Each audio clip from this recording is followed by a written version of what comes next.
Great morning my dear friends. दोस्तों, मैं Bhupesh Anand CA intermediate paper number 7B को आज स्टार्ट करने वाला हूं। बेटे, मैंने सबसे पहले लिखा ग्रेट मॉर्निंग। आप सबको मेरी तरफ से नमस्कार है। आज से हम ऑफिशियली चैप्टर 1 से शुरू कर रहे हैं। बेटे, अभी तक जो भी मैंने लास्ट 4 लेक्चर्स लिए वो आपको एक ब्रीफ ओवरव्यू देने के लिए बात बताई मैंने।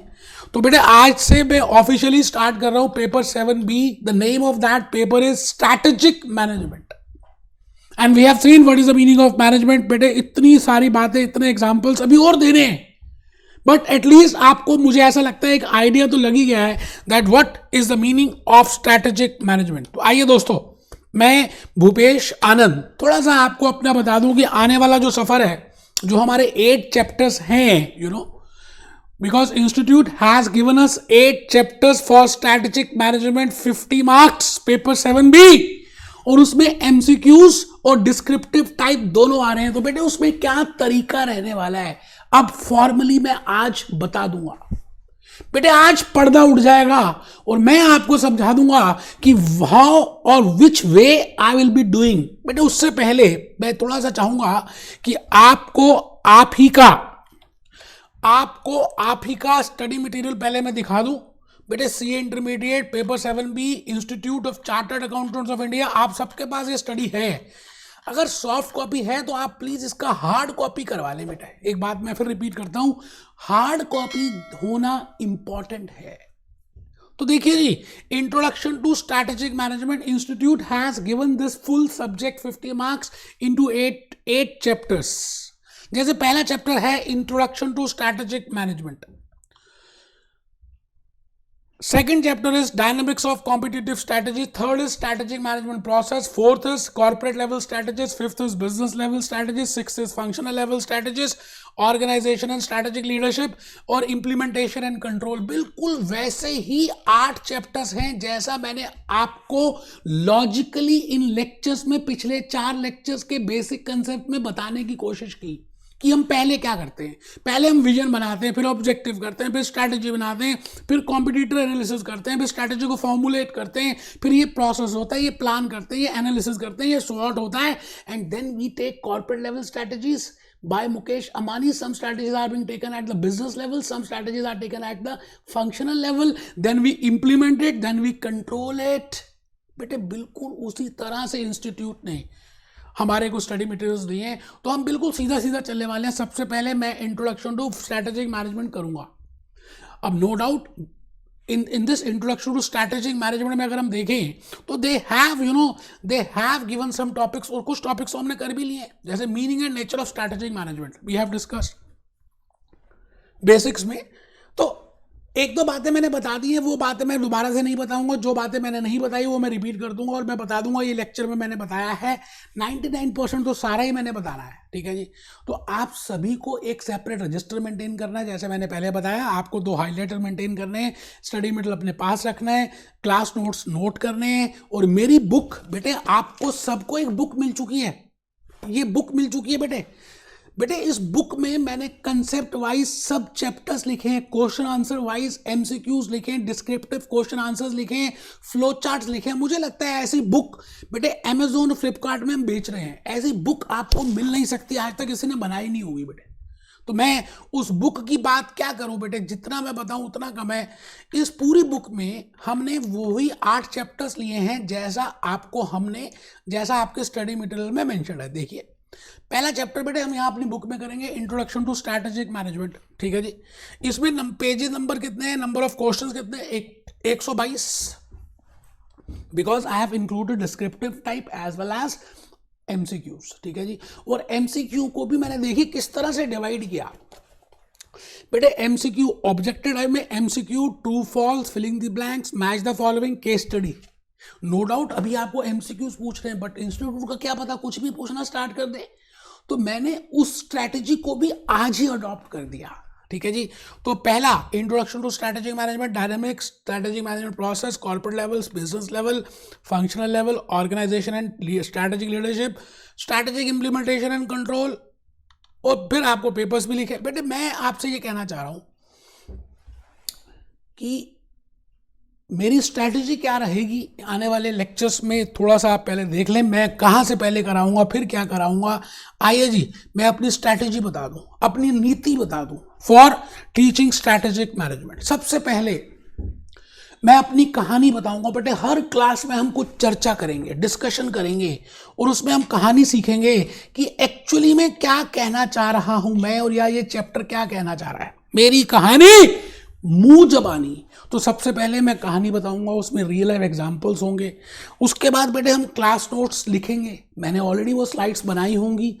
आपको अपने रजिस्टर में क्लास नोट्स लिखने हैं, because those class notes are not in the book also. फिर तीसरी बात, मैं आपको क्लास नोट्स कंप्लीट हो जाएंगे, कहानी कंप्लीट हो जाएगी तो अपने कीवर्ड्स बताऊंगा, बिकॉज कीवर्ड्स आपकी हेल्प करेंगे एमसीक्यूज में भी और डिस्क्रिप्टिव टाइप में भी। फिर आपके सेटिस्फेक्शन के लिए मैं अपनी बुक में चला जाऊंगा बेटे, वही बुक जिसमें कंसेप्ट्स भी हैं, जिसमें एमसीक्यूज भी हैं, जिसमें एमसीक्यूज, कंसेप्ट, फ्लो चार्ट्स, सब कुछ दिया हुआ है। मैंने बताया ना, ऐसा मास्टरपीस बनाया है कि आपको मिलने वाला नहीं है, ठीक है जी। उसके बाद आपकी सेटिस्फेक्शन के लिए मैं स्टडी मटेरियल, सीए इंस्टीट्यूट का स्टडी मटेरियल भी कवर करूंगा। आपको जस्ट बताऊंगा कि देखिए मैंने सारी बातें आपको डिस्कस कर दी हैं, और लास्ट में हम पास्ट एग्जामिनेशंस कवर करेंगे बेटे। ये सब कुछ हम स्ट्रैटेजी को फॉलो करने वाले हैं। तो जैसे मैं अब नेक्स्ट लेक्चर से चैप्टर नंबर 1 को स्टार्ट करूंगा, और चैप्टर 1 में हम देखेंगे कि we have what are the topics which are there, you know, जो हमने अभी तक इंक्लूड नहीं किए, उन सबको डिस्कस करेंगे, उन सब की बातें करेंगे। फिर मैं उसको उससे नेक्स्ट लेक्चर में आपको उसी चैप्टर को कीवर्ड्स और उसके आपके रजिस्टर, आपकी बुक से करवाऊंगा। बेटे बड़ा मजा आने वाला है। आप बस बने रहना ईमानदारी से, जैसे जैसे मैं कहूं करते रहना। जैसे चैप्टर 1 अगर आप देख लें तो बेटे चैप्टर 1 में आप देखिए जी, चैप्टर 1 में मैं अगर आपसे बात करूं तो introduction to finance strategic management है। मैंने 5 कंसेप्ट्स डिस्कस किए, और ये पांचों कंसेप्ट्स मैंने आपके स्टडी मटेरियल से लिए, इसलिए कोई घबराना नहीं है, कुछ भी छोड़ा नहीं मैंने। हाँ, ऐसा हो सकता है कि शायद आपको इंस्टीट्यूट ने उस स्टडी में दिया हो तो थोड़ा सा मैंने उसको दूसरी स्टडी में इंक्लूड कर दिया हो। मैंने 110% सभी पॉइंट्स को डिस्कस किया है। हल्का सा जिक सैक हो सकता है कि मुझे लगा हो शायद उसका रिलेशनशिप वहाँ नहीं बन रहा, तो ऐसा हो सकता है। तो जैसे 5 कंसेप्ट हम डिस्कस करेंगे। इंट्रोडक्शन ऑफ स्ट्रैटेजिक मैनेजमेंट, बेटा ये तो हमने ऑलरेडी कर लिया, introduction of strategic management lecture 4 में किया, लेक्चर 2 में हमने, लेक्चर 1 में, लेक्चर 2 में, लेक्चर 3 में, लेक्चर 4 बेसिक कंसेप्ट्स के जो लेक्चर्स किए उसमें हमने इंट्रोडक्शन टू स्ट्रैटेजिक मैनेजमेंट किया। Even importance of strategic management मैंने आपको लेक्चर 1 में बताया, बट स्टिल मैं importance of strategic management concept number 2 बताऊंगा। फिर limitations of strategic management discuss करेंगे, फिर strategic levels in organisation discuss करेंगे, and then we will be doing strategic management in government and non profit organisations. तो बेटे 5 बातों को, 5 पांडव थे, मैं इन 5 बातों को आपके सामने चैप्टर 1 में डिस्कस करने वाला हूं। तो lecture 2 onwards I will be firstly starting with importance, then limitations, then levels, then management in government and non profit organisations. ऐसा हो सकता है कि शायद मैं 1-2 बातें इसमें ना लेकर किसी दूसरे चैप्टर में कर लूं, या किसी दूसरे चैप्टर की बात मैं यहाँ पे डिस्कस हल्की सी कर लूँ। बेटे 5-10% ऐसा हो सकता है, वो इसलिए कि आपको रिलेशनशिप बनानी है, बतानी है, लिंकेज बनाना है, ठीक है जी। तो मैं आपके सामने आज स्टार्ट कर रहा हूँ बेटे, हम लेक्चर नंबर 2 से शुरू करेंगे, है ना। तो introduction of financial management book आपके पास है, मैंने सबको PDF दे दिया है, और बेटे हार्ड कॉपी जिन्होंने मांगी थी उनको हार्ड कॉपी भी दे दी है। तो फिर हम नेक्स्ट लेक्चर से स्टार्ट करने वाले हैं, और आप सभी बिल्कुल रेडी हो जाना बेटे। मैं आपको क्या बताऊं, इतने ह्यूज कमेंट्स आ रहे हैं कि मैं बता नहीं सकता बेटे। आप ये देखिए, ह्यूज कमेंट्स का सिलसिला भरे पड़े हैं बेटे, भरे पड़े हैं कमेंट्स। ये कमेंट्स ही हैं जो आ रहे हैं बेटे, पता नहीं कहाँ कहाँ से। कोई ऐसा कंट्री नहीं है, कोई ऐसा सिटी नहीं है जहां से बेटे मेरे को कमेंट्स नहीं आ रहे। तो इन सभी के साथ हम फुल पॉजिटिव होकर chapter number 1, lecture number 2 discuss करने वाले हैं। और भले मैं लेक्चर नंबर ना बोलूँ, भले मैं चैप्टर नंबर ना बोलूँ, आप टेंशन मत लेना, मैं आपको सब उसी चैप्टर का कवर कराऊंगा। B happy, be jolly, B cheerful. तो लेक्चर नंबर 2 से पहले आप अपने टूल्स को अपने पास रखना, जैसे एक कारपेंटर अपने टूल्स रखता है, कैलकुलेटर रखता है ना। तो आपके टूल्स क्या हैं?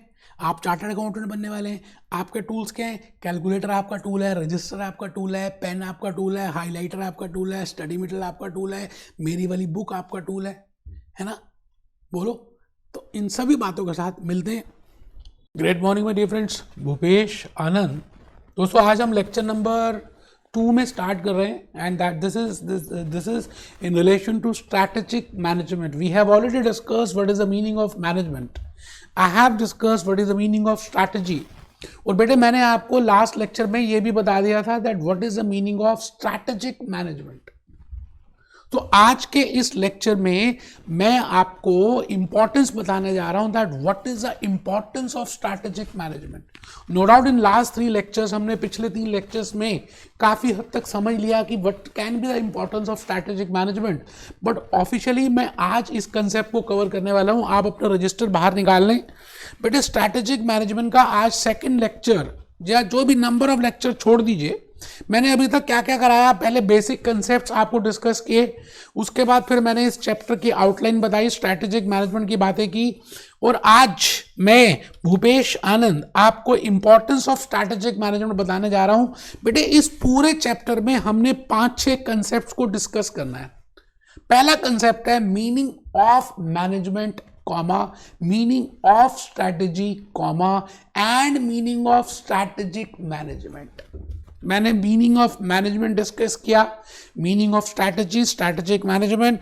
Next concept which I have to start is importance of strategic management. Next is limitation of manage strategic management. बेटे कुछ कमियां भी होती हैं, कुछ फायदे होते हैं, आप कुछ भी करते हैं लाइफ में तो there are some positives and there are some negatives for that. For example mobile phone, WhatsApp अब बंद हो रहा है जैसे, बिकॉज वो फेसबुक ने ले लिया। तो the point is there are some positives, there are some negatives for that.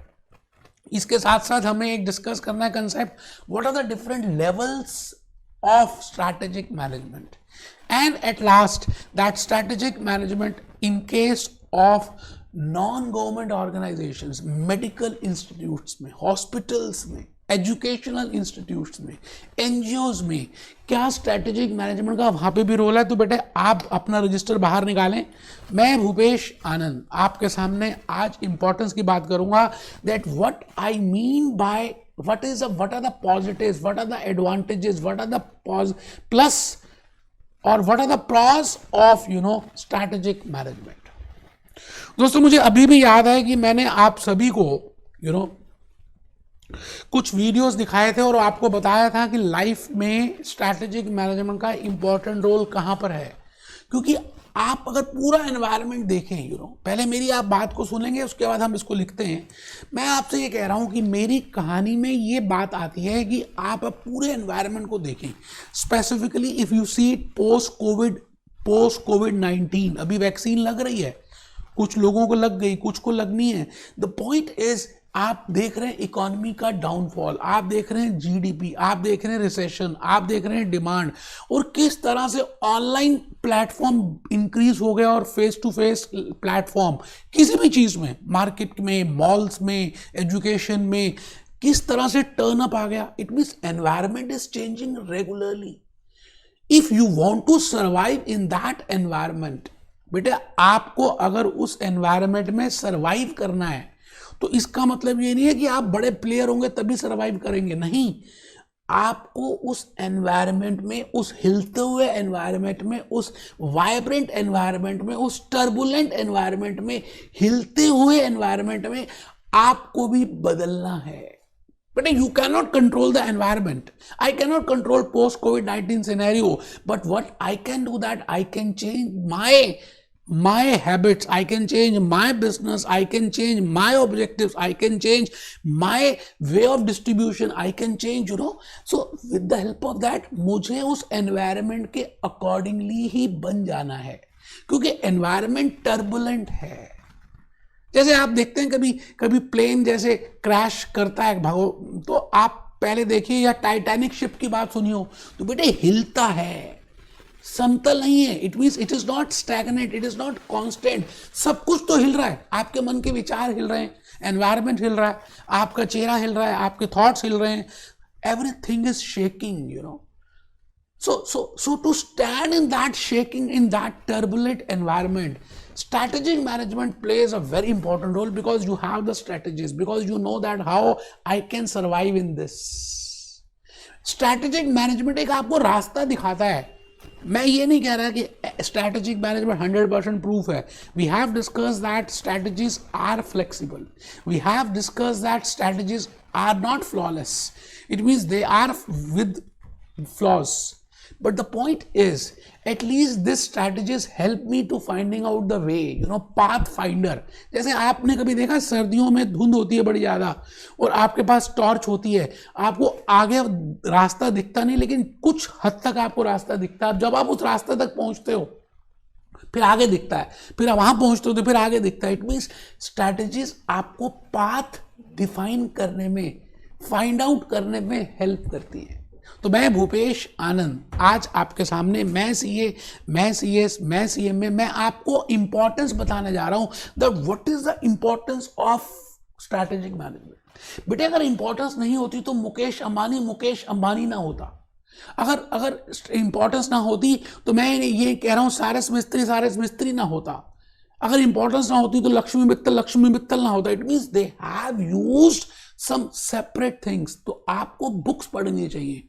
101 you know habits of rich people, that what are the habits, कुछ तो अलग होगा जो लोग अमीर बन जाते हैं, जो लोग सक्सेस अचीव करते हैं, you know they must have followed a different technique, so they have followed these strategic management।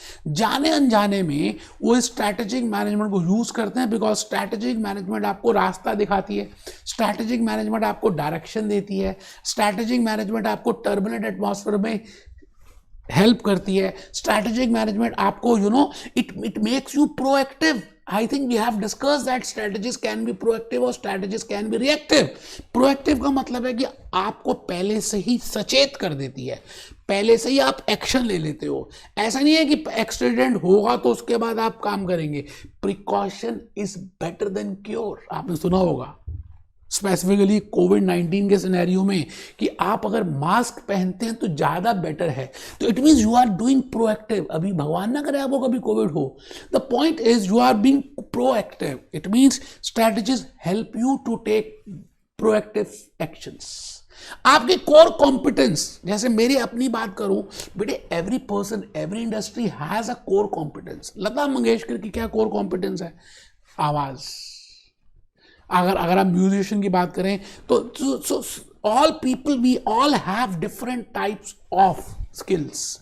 वो उसको हम कहते हैं कोर कॉम्पिटेंस। तो उस कोर कॉम्पिटेंस को पहचानने की मदद करती है बेटा स्ट्रेटेजिक मैनेजमेंट, कि आपके अंदर क्या कला है, आपको क्या अच्छा लगता है, आपकी क्या हॉबी है, आपके क्या स्ट्रेंथ हैं, आपके क्या वीकनेसेस हैं, आपकी क्या। So all that core competence को जब आपको पता चल जाएगा कि that you have the skill along with technology, अगर आप यूज कर दें तो बेटा सोने पे सुहागा। तो कोर कॉम्पिटेंस आपको कॉर्पोरेट डिफेंस मैकेनिज्म बताता है। आप जो स्ट्रैटेजीज लेते हैं उसमें नेगेटिव थॉट्स आती हैं, बट अपने आप को कॉन्फिडेंसली क्रिएट करना, लक फैक्टर पे भी कुछ समझना, ये बेटा सब कुछ आपको स्ट्रैटेजिक मैनेजमेंट देता है। तो आप अपनी झोली को आगे करें, जल्दी से रजिस्टर पहले तो ओपन कर लें। कुछ बच्चे तो अभी तक रजिस्टर भी ओपन नहीं किया, बेटा रजिस्टर ओपन करें।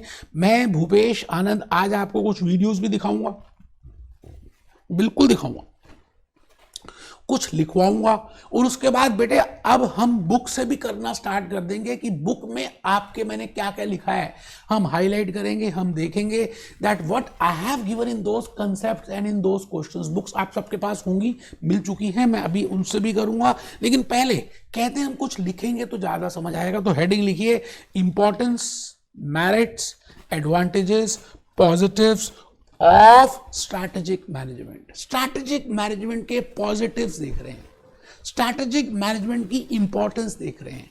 तो पहली इंपॉर्टेंस आप समझ लीजिए, लिखा हुआ है स्ट्रैटेजीज आर असेंशियल, जरूरी हैं, आर असेंशियल फॉर सर्वाइवल।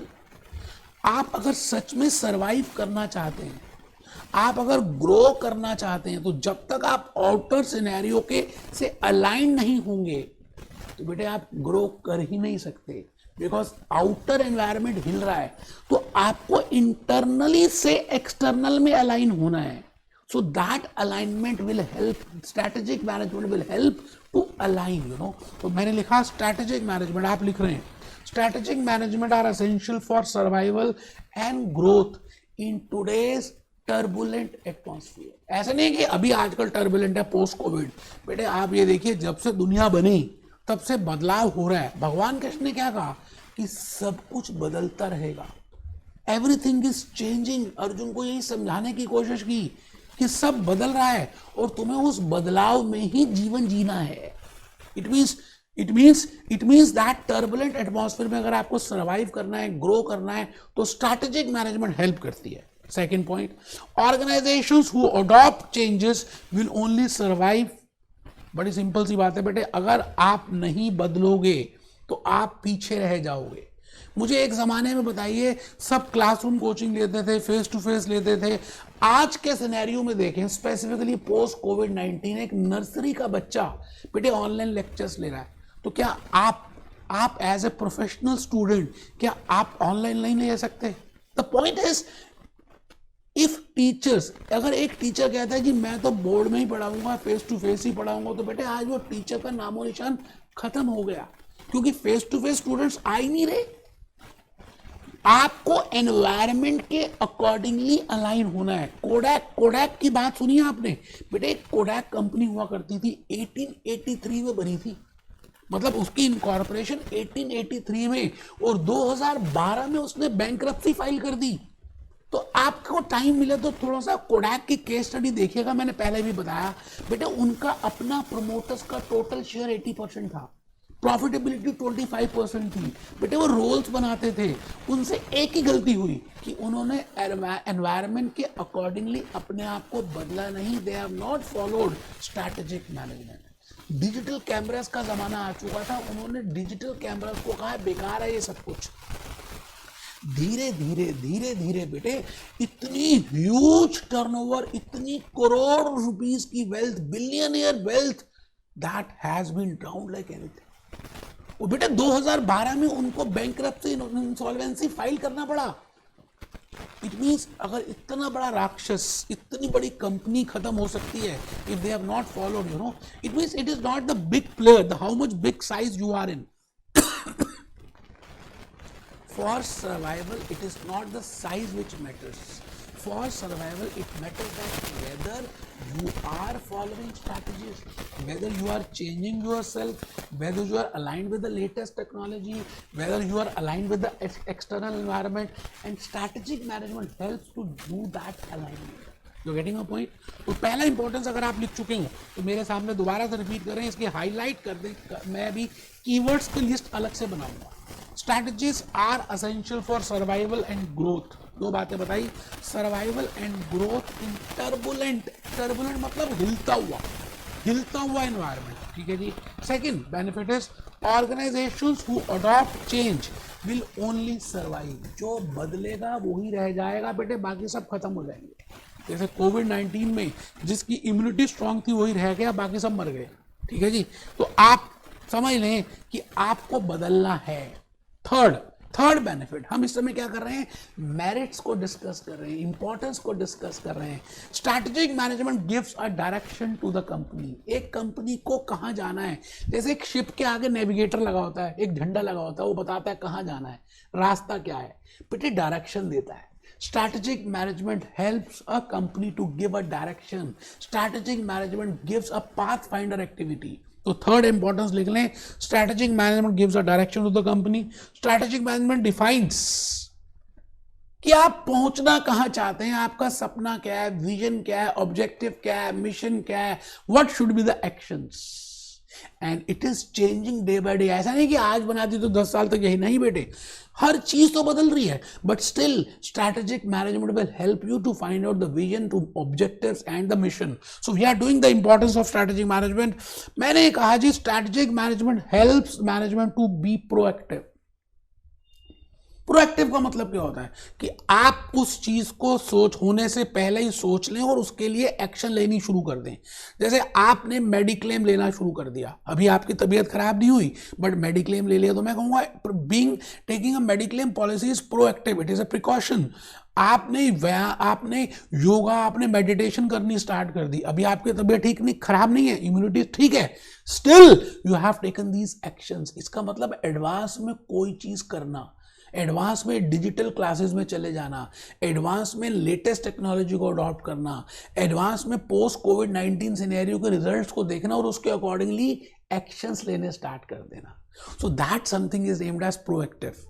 एक होता है रिएक्टिव, मैंने कहा था स्ट्रेटजीज कैन बी प्रोएक्टिव और रिएक्टिव। तो आपको जल्दी से उठना, जैसे जैसे मैं कहता हूं एक हीरो है एक हीरोइन है, हीरो को हीरोइन से प्यार हो गया, पहली बार आंखों में प्यार हो गया। आपको पता ही बेटे आप ये बताइए, फर्स्ट साइट फर्स्ट लव हो जाता है तो अब वो लड़का क्या कह रहा है, अब एक लड़की को डिफाइन कर रहा है कि इस लड़की से जब मुझे प्यार हुआ तो मुझे क्या क्या लगा। जैसे एक मूवी आई थी 1942 अ लव स्टोरी, एक लड़की को देखा तो ऐसा लगा जैसे सर्दी की धूप, जैसे गर्मी का एयर कंडीशनर, जैसे पेड़ की छांव। तो मैं ये कह रहा हूं कि एक लड़के ने लड़की को कहा कि इसके साथ जब मैंने प्यार किया तो मुझे क्या क्या बेनिफिट मिला। मुझे इस लड़की ने डायरेक्शन दी कि भाई मुझे क्या करना है, मुझे पहले पढ़ाई करनी है, पहले लाइफ में स्टैंड होना है, उसके बाद मैरिज करेंगे। मुझे इस लड़की ने सुबह उठना सिखाया, क्योंकि मैं लेट उठता था, क्योंकि मुझे एक ऑब्जेक्टिव आ गया, मेरी विजन आ गई कि भाई मेरे को ये चीज़ पानी है, तो उसके लिए जल्दी से उठना सिखाया, मुझे डायरेक्शन दी। मुझे उसके बाद अंदर इंटरनली कोर कॉम्पिटेंस जगाई। इट मीन्स मेरे में क्या स्किल है ये उसने बताया, उसने मुझे सोचने में मजबूर किया कि whether I am strong in theory, whether I am strong in practical, whether I am strong in this, whether I am strong in communication, and accordingly I have selected the course. You getting my point? तो मेरी core competence क्या है? वैसे core competence management की क्या होती है? अगर आप पूरी companies को देखें, corporates को देखें, तो उनका managerial skill, उनका कॉर्पोरेट गवर्नेंस प्लस टेक्नोलॉजी, अगर हम कंबाइन कर दें, मैनेजरियल स्किल प्लस टेक्नोलॉजी को कंबाइन कर दें, तो मैं ये बोलूंगा this is named as core competence. सभी के अंदर कोर कॉम्पिटेंस होती है। Corporate defence mechanism, wrong situations में मुझे अपनी हिम्मत कैसे बंधाने की कोशिश करनी है, क्या सोचना है। कुछ बातें बेटा लक पे होती है, तो ये सारी बातें उस लड़की ने मुझे बताई। एक लड़का डिफाइन कर रहा है उस लड़की को जिससे उसे प्यार हो गया है कि इस लड़की ने मुझे ये दिया, इस लड़की ने मुझे ये भी बताया, इससे मुझे डायरेक्शन मिली, इससे मुझे मैकेनिज्म मिला, इससे मुझे कोर कॉम्पिटेंस मिली, इससे मुझे रास्ता मिला, इससे मुझे अपॉर्चुनिटीज मिली कि जब उसके घर में कोई नहीं होता था तो वो मुझे फोन करके बुलाती थी। इट मीन्स अपॉर्चुनिटीज को भी मेरे को उस लड़की ने बताया। तो अगर आप इस तरह से रिलेट करते हैं कि एक लड़के को लड़की से प्यार हुआ और उसके बाद उसको क्या क्या बेनिफिट्स हुए, तो बेटे इंपॉर्टेंस ऑफ स्ट्रैटेजिक मैनेजमेंट तो चुटकियों में हो जाएगी। और अगर आप कुछ एग्जांपल्स ध्यान रख लें, जैसे कोडैक का एग्जांपल दिया, जैसे ऑनलाइन एजुकेशन का एग्जांपल दिया, जैसे मैं अभी टर्बुलेंट का एग्जांपल दूंगा, अभी कुछ एग्जांपल्स दिखाऊंगा, कुछ वीडियोस दिखाऊंगा, तो बेटे मजाक में स्ट्रैटेजिक मैनेजमेंट हो जानी है, कुछ ज़्यादा मुश्किल है नहीं। तो नेक्स्ट लिखिए, strategic management helps to be proactive instead of reactive।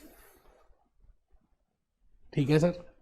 next benefit is strategic management provides framework for major decisions। Life में आप बड़ी सारी major decisions लेते हैं, whether to do this course or not, whether to do Indian course or a foreign course, whether to go for commerce in 11th class में, whether to go for science student science subjects or whether to go for commerce।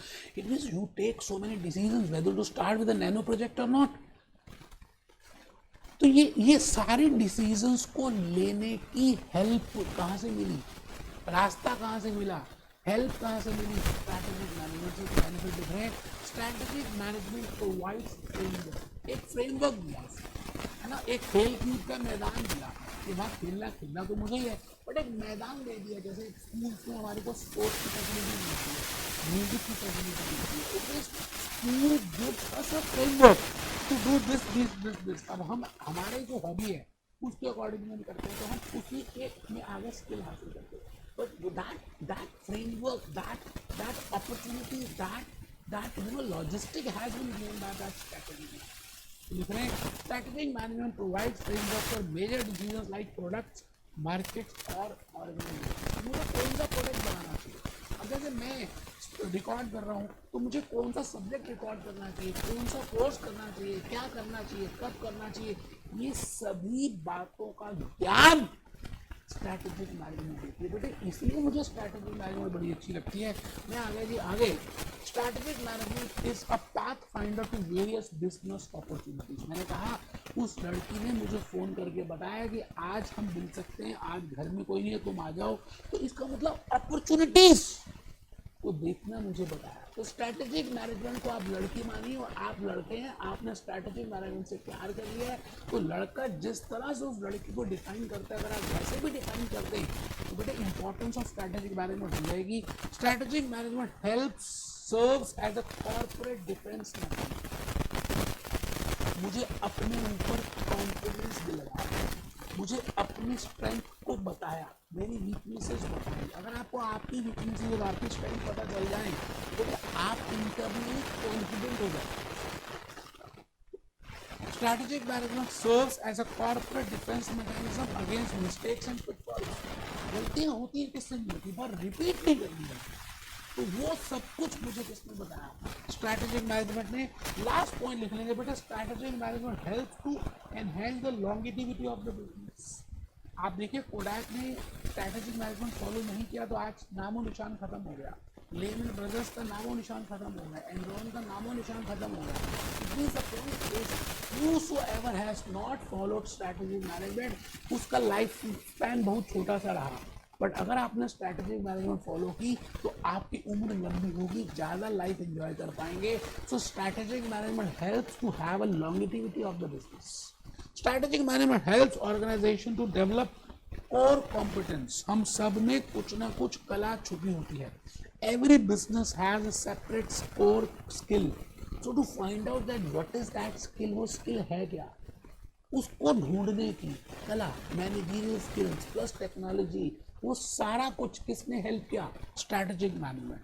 To deal with competitive advantage, you know, now there are so many persons who are doing that particular same work, but a particular company may have a competitive advantage. For example, मैं Japanese की बात करूँ और India की बात करूँ तो बेटे जापानीज के इलेक्ट्रॉनिक्स की क्वालिटी बड़ी मशहूर है, ऐसा मैं मानता हूँ और आप सब भी समझते हैं। इट मीन्स कैलकुलेटर इंडिया में भी बन सकता है, कैलकुलेटर जापान में भी बन सकता है, बट जापानीज ज़्यादा प्रोडक्शन करते हैं और कॉस्ट पर यूनिट कम और क्वालिटी भी ज़्यादा अच्छी है। तो मैं कहूँगा Japanese have a competitive advantage as compare to other competitors. तो हमारी क्या कॉम्पिटिटिव एडवांटेज है, हम किस में माहिर हैं, हम क्या पराठे बढ़िया बना सकते हैं, क्या छोले भटूरे बढ़िया बना सकते हैं, या क्या पाव भाजी अच्छी बना सकते हैं, या मसाला डोसा अच्छा बना सकते हैं।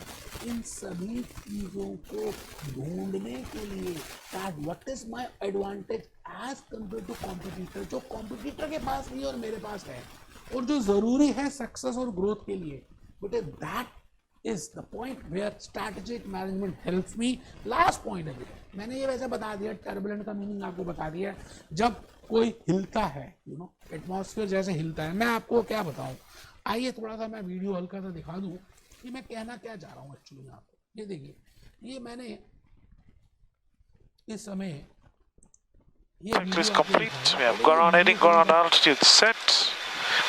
ये इंडोनेशिया का जब प्लेन क्रैश हुआ उससे पहले लोगों ने उसकी वीडियोस बनाई और वो शेयर की, उसका यूट्यूब से वीडियो मैं थोड़ा सा दिखा रहा हूँ कि एक्चुअली में क्या हुआ। आपने क्या देखना है इसमें कि एरोप्लेन किस तरह से टर्बुलेंट हो रहा है, हिल रहा है, तो बेटे एनवायरनमेंट भी इसी तरह से हिलता है।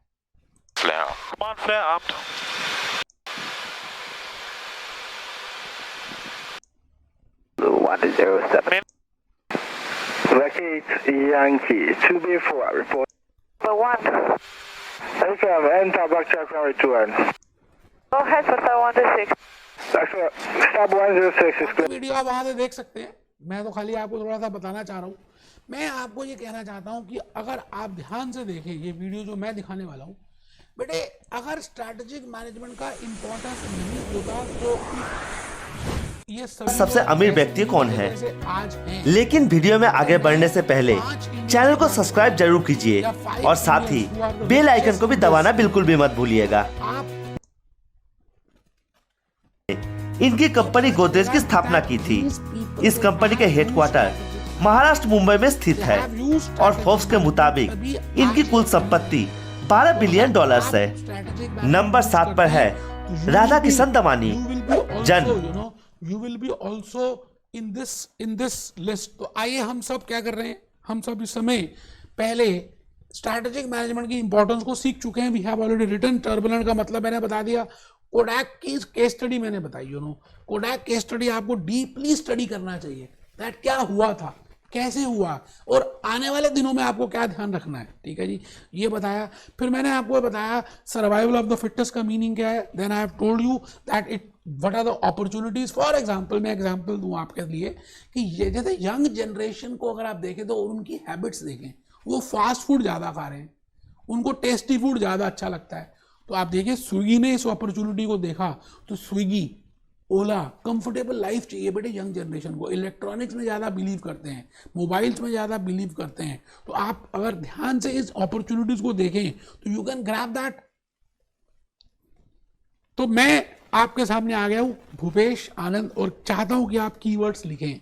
बेटे आज का लेक्चर जो इंपॉर्टेंस ऑफ स्ट्रैटेजिक मैनेजमेंट का है उसके कीवर्ड्स हैं। पहला कीवर्ड है टर्बुलेंट। मैंने आपको इंडोनेशिया का एरोप्लेन को दिखाया। कोर कॉम्पिटेंस, मैंने कहा जी मेरी कोर कॉम्पिटेंस क्या है, पढ़ना और पढ़ाना। तो आपकी कोर कॉम्पिटेंस, इंडस्ट्री की कोर कॉम्पिटेंस, अंबानीज की कोर कॉम्पिटेंस, टाटास की कोर कॉम्पिटेंस, गोदरेज की कोर कॉम्पिटेंस, सांघवी की कोर कॉम्पिटेंस। इट मींस अपनी कोर कॉम्पिटेंस को ढूंढना। It helps in decision making. So we have to write on that keywords. और आप एक लड़के और लड़की का एग्जांपल समझ लें तो आई थिंक वो भी आप कर सकते हैं। बेटर गाइडेंस, मुझे उस लड़की ने ज़्यादा बेटर गाइडेंस दी। स्ट्रैटेजिक मैनेजमेंट ने मुझे गाइड किया कि ऐसे करना है, ऐसे ऐसे ऐसे ऐसे ऐसे ऐसे अपॉर्चुनिटीज बताई। So like this I can learn the importance of strategy management. बेटे अभी हमने लिमिटेशंस डिस्कस कर रही है और लिमिटेशंस के बाद मैं आपको बुक से बताने वाला हूं कि बुक में मैंने क्या क्या लिखा है। जो भी अभी तक हमने डिस्कस किया है हम बुक से भी करेंगे, बिल्कुल आप टेंशन ना लें। तो नेक्स्ट क्लास में मिलते हैं, किस में, नेक्स्ट लेक्चर में, जिसमें मैं डिस्कस करूंगा लिमिटेशंस ऑफ स्ट्रैटेजिक मैनेजमेंट। तो be happy, be jolly, be cheerful, be happy, be jolly, be cheerful.